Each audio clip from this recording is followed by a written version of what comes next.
अऊज़ु बिल्लाहि मिनश्शैतानिर्रजीम बिस्मिल्लाहिर्रहमानिर्रहीम इन्न क़ारून कान मिन क़ौमि मूसा फ़बग़ा अलैहिम व आतैनाहु मिनल कुनूज़ि इन्न मफ़ातिहहु लतनूअ बिलउस्बति उलिल क़ुव्वह इज़ क़ाल लहू क़ौमुहु ला तफ़रह इन्नल्लाह ला युहिब्बुल फ़रिहीन। बेशक क़ारून जेको हो सो मूसा जी क़ौम मां हो। पोइ शरारत कई उन्हनि ते ऐं असां उनखे उहे ख़ज़ाना ॾिना हुआ, एतिरा ख़ज़ाना ॾिना हुआ जो उन्हनि जूं कुंजियूं, उन ख़ज़ाननि जूं कुंजियूं खणण खां थकिजी वेंदी हुई क़ुवत वारनि मज़ूरनि जी हिकिड़ी जमायत। जॾहिं चयो उनखे उनजे क़ौम त तूं तकब्बुर न कर, बेशक अल्लाह ताला तकब्बुर करण वारनि खे पसंदि न कंदो आहे। ऐं जेको कुझु अल्लाह ताला तोखे ॾिनो आहे उन में आख़िरत जे घर खे तलब कर ऐं दुनिया मां पंहिंजे हिस्से खे न विसार। ऐं जीअं अल्लाह ताला तोसां भलाई कई आहे तूं भलाई कर ऐं ज़मीन में फ़साद न चाहे, ज़मीन में फ़साद न यानी तलाश कर या हासिल करण जी कोशिश कर। बेशक अल्लाह ताला फ़साद मचाइण वारनि खे पसंदि न कंदो आहे। हिन में अल्लाह रब्बुल आलमीन क़ारून जो क़िस्सो ज़िक्र कयो आहे। क़ारून जेको हो हज़रत मूसा अलैहिस्सलाम जो माइट हो, बनी इसराइल मां हो, बल्कि सोट हो, हज़रत मूसा अलैहिस्सलाम जो सोट हो। ऐं अल्लाह रब्बुल आलमीन नबूअत जेका अता फ़रमाई हुई हज़रत मूसा अलैहिस्सलाम खे ऐं उन जो वज़ीर बनायो हो अल्लाह ताला हज़रत हारून अलैहिस्सलाम खे। त हिन वटि दौलत घणी हुई ऐं तौरात जो चवनि था, यानी मारिफ़ुल क़ुरान में लिखियल आहे त तौरात जो हाफ़िज़ हो। हिन खे इहो हसद थियो त मूंखे हीउ जेको हारून आहे उहो त मूसा अलैहिस्सलाम जी क़ौम जो हुनजो भाउ आहे, आउं बि हिन जो सोट आहियां, भाउ आहियां, मूंखे बि को उहिदो मिलणु घुरिजे। त हज़रत मूसा अलैहिस्सलाम खे हिन चयो त हज़रत मूसा अलैहिस्सलाम खे चयो त हीउ सभु कुझु अल्लाह पाक जे तरफ़ां आहे, हिन में मुंहिंजो को इख़्तियार कोन थो हले। इन ते हीउ हसद करणु लॻो। ऐं फ़बग़ा अलैहिम, बग़ा लफ़्ज़ जी ॿ माना आहिनि। हिकिड़ो मतिलबु आहे त ज़ुल्म करणु, ॿियो मतिलबु आहे तकब्बुर करणु। त ॿई मतिलब थी सघनि था। हीउ मालदार हो ऐं सरदार हो, सरदार वांगुरु हैसियत हुई। त फ़िरौन हिन खे बनी इसराइल क़ौम जे मथां पंहिंजो हिकिड़ो निगरान करे मुक़ररु कयो, पोइ हिन उन्हनि ते ज़ुल्म कयो। ऐं ॿी तफ़सीर जे मुताबिक़ जेको आहे सो तकब्बुर कयो। तकब्बुर हिन खे चइबो आहे त ॿिए खे पाण खां घटि सम्झणु, ॿिए खे हक़ीर सम्झणु, पंहिंजे पाण खे बहितर सम्झणु। माल हिन वटि हो, अल्लाह ताला फ़रमाए थो असां हुनखे एॾा ख़ज़ाना ॾिना हुआ जो हुन जी चाबियूं, उन्हनि ख़ज़ाननि जूं जेकी चाबियूं हुयूं उहे हिकिड़ी ताक़तवर जमायत खे थकाए छॾींदियूं हुयूं। माना उहे चाबियूं खणंदे खणंदे थकिजी पवंदा, ॾाढी ॾुखियाईअ सां रुगो चाबियूं खणी सघंदा। जॾहिं चाबियूं एॾियूं आहिनि त ख़ज़ाना छा हूंदा। ऐं इहो बि लिखियो अथनि मारिफ़ुल क़ुरान में त हज़रत यूसुफ़ अलैहिस्सलाम हिकिड़ो कुझु ख़ज़ानो जेको आहे सो दफ़न करे रखियो हो ज़मीन में, उहो हिन खे हथु अची वियो। तमामु वॾो ख़ज़ानो हो, उहो हिन खे हथु अची वियो, इन करे ई मालदार थी वियो। पोइ हिते अल्लाह ताला फ़रमाए पियो त इज़ क़ाल लहू क़ौमुहु ला तफ़रह, जॾहिं हुनजे क़ौम हुनखे चयो त तूं हठु न कर, असल में फ़रह यफ़रह फ़रहन जे मतिलबु ख़ुशि थियणु, कंहिं अचानक ॻाल्हि ते फ़ौरी तौर ते ख़ुशी पैदा थियणु ऐं ख़ुशीअ जो इज़हार करणु। क़ुर पाक में हीउ लफ़्ज़ मज़मूम बि आयो आहे ऐं हिकिड़े जाइ ते इजाज़त बि आई आहे, हिकिड़े जाइ ते तक़रीबन तरग़ीब आई आहे। पर ग़ौर कजे थो त जंहिं जॻह ते मज़म्मत आई आहे त माना दुनियावी जेके शयूं आहिनि, दुनियावी माल, दुनियावी मनसब, दुनियावी उहिदो, दुनियावी एतबार सां जेको शयूं आहिनि उन ते ख़ुशि थियणु, उन ते जेको आहे सो यानी इज़हार करणु ख़ुशीअ जो, ऐं उन ते जेको आहे सो पंहिंजे पाण खे ऐं पंहिंजो जहिड़ो शान सम्झी करे, पंहिंजो हक़ु सम्झी करे उन खे ऐं पोइ इज़हार करणु ख़ुशीअ जो, इन खे मज़मूम कयो वियो आहे। त तव्हां छो त दुनिया में अलाह पाक जंहिंखे जेका शइ अता कई आहे उहा अलाह पाक जो फ़ज़ुलु आहे, कंहिंजो अलाह ते को हक़ु कोन्हे। अलाह वजूद अता फ़रमायो, इहो अलाह जो फ़ज़ुलु आहे।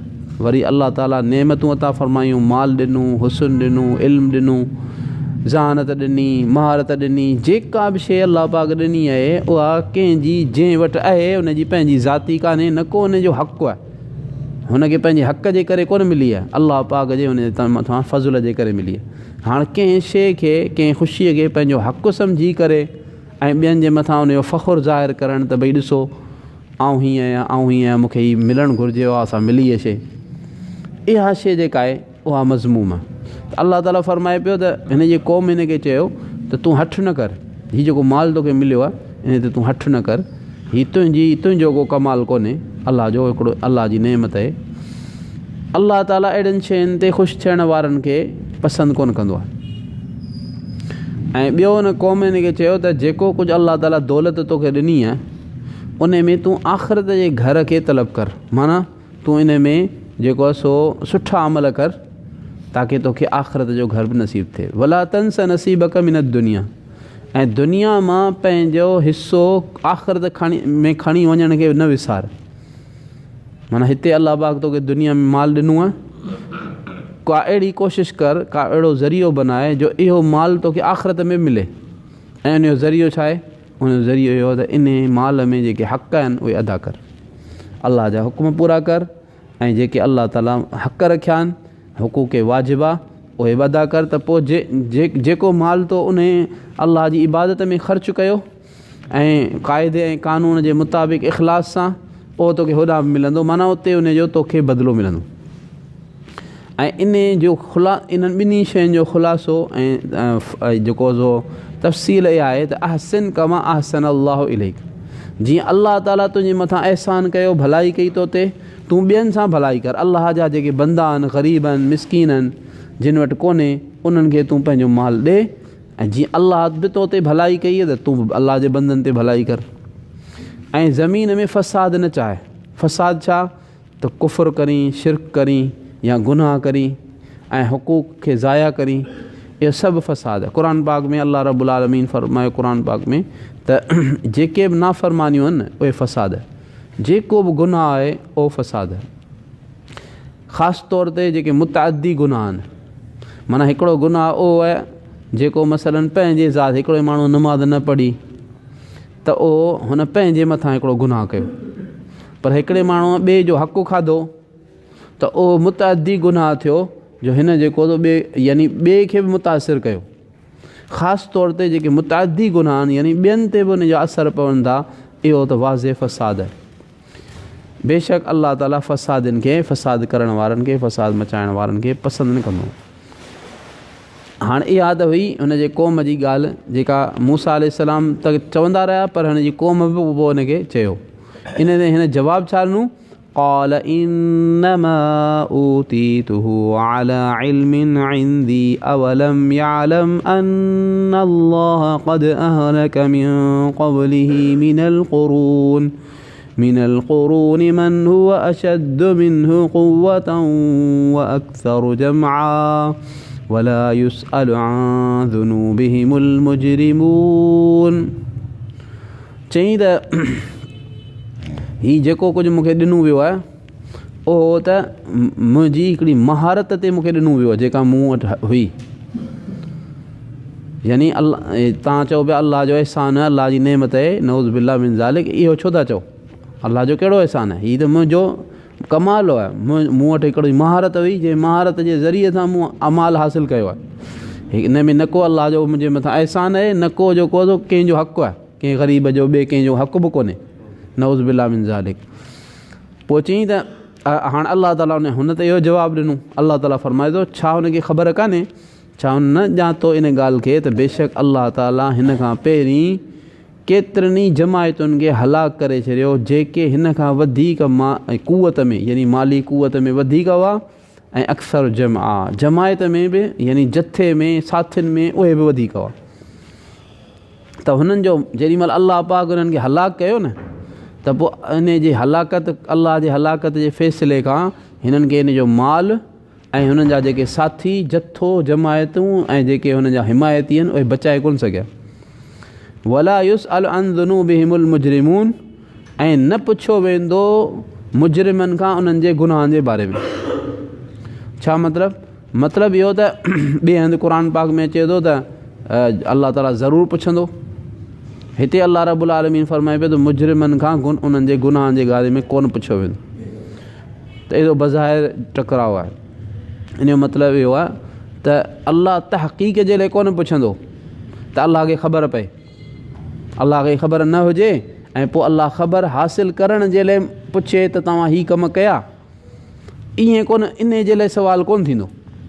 छो त अल्लाह पाक खे सॼी ख़बर आहे, बराह रास्त अल्लाह पाक खे सॼी ख़बर आहे ऐं अल्लाह ताला जा फ़रिश्ता वेठा आहिनि, सभु रिकॉर्ड थिए पियो, गवाह मौजूदु आहिनि, सभु कुझु आहे। हा, हुननि जे मथां इल्ज़ाम करण जे लाइ, हुननि खे चुप कराइण जे लाइ, हुननि खे पाण इहो अहसासु ॾियारण जे लाइ त भई जेको तव्हां पकड़ियल आहियो ऐं तव्हांजी सभु हिननि खे ख़ामोश कराइण जे लाइ चयो वेंदो त तव्हां हीअं कोन कयो। हुननि खां पुछियो वेंदो, हुननि खे इल्ज़ाम ॾियण जे लाइ, हुननि खां इन लाइ कोन पुछियो वेंदो त हुननि खां पुछी ख़बर हासिलु कजे त वाक़ई हुननि कया आहिनि कम या कोन कया आहिनि, न, इहा ॻाल्हि कोन थींदी। فخرج على قومه في زينته قال الذين يريدون الحياة الدنيا يا ليت لنا مثل ما أوتي قارون إنه لذو حظ عظيم। पोइ निकितो पंहिंजे क़ौम ते पंहिंजी सिंगार में, पंहिंजे ज़ीनत में, ठाठ सां। क़ाल लज़ीन युरीदून अल हयात दुनिया, चयो उन्हनि माण्हुनि जेके दुनियावी ज़िंदगी चाहींदा हुआ, काश कि असांखे मिले, काश जो असांखे मिले जीअं मिलियो आहे कारून खे। बेशक उन जी क़िस्मत वॾी आहे। यानी जॾहिं हिकिड़े ॾींहुं अहिड़ो थियो वाक़ियो जो हिन ठाठ बाट सां सॼो पंहिंजो इज़हार करे पंहिंजे माल जो, दौलत जो ऐं अहिड़े तरीक़े सां निकितो।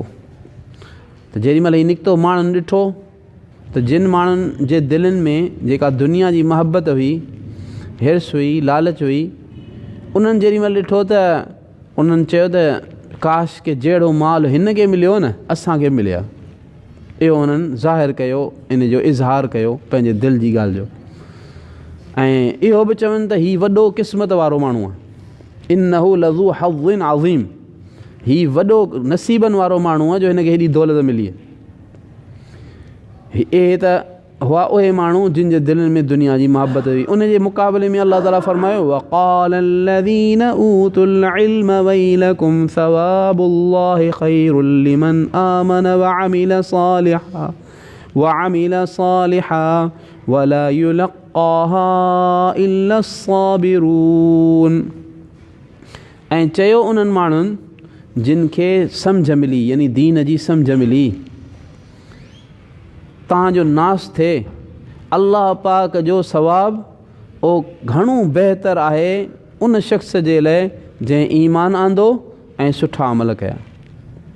वला युलक़्क़ाहा, ऐं इहा ॻाल्हि उन्हनि खे ई मिले थी जेके सहण वारा आहिनि, जेके सब्र करण वारा आहिनि।